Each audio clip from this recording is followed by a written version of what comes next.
Hello. I was just doing the work solutions for questions 4 and 5 in exercise 3D, and I realised we haven't really done an example. We haven't done an example like them, and they're slightly different. There is an example in the textbook, so I'm going to go through the ideas used in that example. But what it is really using is the ideas that we have from A-level maths. So you know in A-level maths we have these identities. We have identities for cos 2a. Now of course you know we've got two different identities. We've got 2 cos squared a minus 1, and we've got 1 minus 2 sine squared a. We've also got, obviously, cos squared a minus sine squared a, but we tend not to use that one as much. And the other identity we've got is the sine of 2a is 2 sine a cos a. Now, when you look, and it may be that you've been able to do these questions using a different method, but I'll go through the example that they've given you in the textbook, and I'll do it using they're using the imaginary part. I'll do it as well using the real part. So the question is, what they've got in the textbook is this, and it's the example. They're saying consider the expansion, the binomial expansion of e to the theta I plus 1 all to the power 5. So they ask you to consider that first of all, and using that or otherwise, they want you to show that the sine of 5 theta plus 5 sine 4 theta plus 10 sine 3 theta plus 10 sine 2 theta plus 5 sine theta is equal to 32 cos theta over 2 to the power of 5 times sine theta over 2. And I have lied a bit there. It's the sine of 5 theta over 2 for that last bit there. Now, that's not very nice. But you can see that there's obviously some use of the double angle formulae, because you're writing something that's like sine theta or cos theta using half angles. So you've had to obviously use your double angle formulae to do that. And you can also see that this is your sum of your imaginary parts. So they're going to be looking at some sort of comparing coefficients of imaginary parts. So I'm going to start off. So we're going to consider this expansion first of all. So e to the theta I plus 1 all to the power 5. Now that's a really straightforward binomial example, so I'm not going to go through like binomial coefficients and everything. So you know that's going to be that to the power of 5, which we'll write as e to the 5 theta I plus 5 choose 1, which is 5, e to the 4 theta I, because that's obviously e to the theta I to the power of 4. Then 5 choose 2, which is 10. And then it's going to be e to the theta I to the power of 3, which I'm straight away simplifying like this. Then I've obviously got, so we've had 5 choose 1, 5 choose 2, 5 choose 3, and then e to the theta I all squared. 5 choose 4, which is 5, e to the theta I, and then lastly you're just going to have your 1 to the power of 5.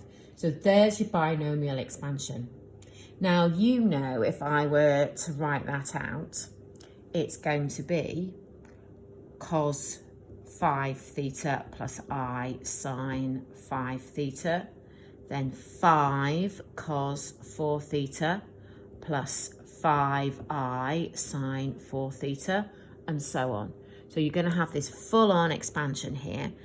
I'll keep going because I've started now. So 10 cos 3 theta plus 10I sine 3 theta. I'll keep going. Plus 10, I wish I had started this now. So 10 cos 2 theta plus 10I sine 2 theta plus 5 cos theta plus 5I sine theta plus 1. So that is your expansion, isn't it? E to the theta I plus 1 all to the power 5. Now you can see that what we're wanting here, so we know that the sine of 5 theta plus 5 sine 4 theta plus 10 sine 3 theta plus 10 sine 2 theta plus 5 sine theta is the imaginary part of this expansion. Okay, it's the imaginary part of that expansion. Now, what we're going to do is we're going to consider what this expansion is and look at the imaginary parts. So if I just consider what this expansion is, and then I want the imaginary part of it. Now, the imaginary part. Now, this e to the theta I here is cos theta, isn't it? Plus I sine theta. But what I'm going to do is I'm going to write the real part there, and then I'm going to write the imaginary part there. So I know that that's my, that's how I've written my real and my imaginary part. Now, I mean, there's different ways I can do this, but this is not in the form that I want. Remember, I want to get it so it's looking like this. So I'm going to take a moment outside the question and I'm going to think about what cos theta looks like. Can I actually, I don't know if am I a little bit off the page there? So cos theta, using my double angle formula is, and I can get it in the form where I'm going to have cos of theta over 2, or I can get it in the form where I have sine of theta over 2. Now, if you look at the question, it clearly wants it in the form where you have cos of theta over 2. So I'm going to use this identity here. So that's my identity that I'm going to use for cos theta. Now, sine theta, I can see, I don't have much choice in how I rewrite that. Sine theta is 2 sine theta over 2 cos theta over 2. So what I'm going to do is I'm going to rewrite this here. So if I consider cos theta plus 1 plus I sine theta. Now, I'm not even thinking about raising that to the power 5. I'm just sort of banking that, and I'm going to come back to it. Now, cos theta can be written as 2 cos squared theta over 2 minus 1. You've then got your plus 1, and then you've got your plus I, and I'm worried I'm going to go off the page here, sine theta. So you've got your 2 sine theta over 2 cos theta over 2. Have I managed to keep that in the on the page? And there's my 2 there. So my cos theta plus 1 plus I sine theta is 2 cos squared theta over 2 plus 2I sine theta over 2 cos theta over 2. Okay, I'm now going to take out a factor of cos theta over 2. In fact, I'm going to take out a factor of 2 cos theta over 2. And that leaves me cos theta over 2 plus I sine theta over 2. I'm now going to link this back to this bit of the question. So I'm going to link it back to what it actually wanted me to do. I need to raise this to the power of 5, like it is here. And then I need to look at the imaginary part. So I'm just going to move this over here. So this whole thing is getting raised to the power of 5. Okay.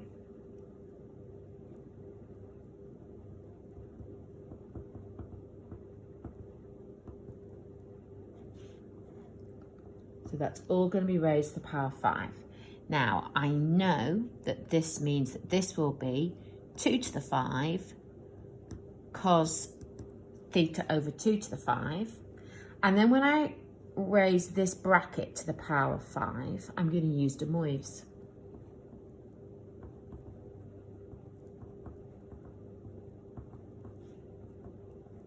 Okay, so I've used the amazing de Moivre. I now only want the imaginary bit of this. If I'm now going to consider the imaginary bit of this,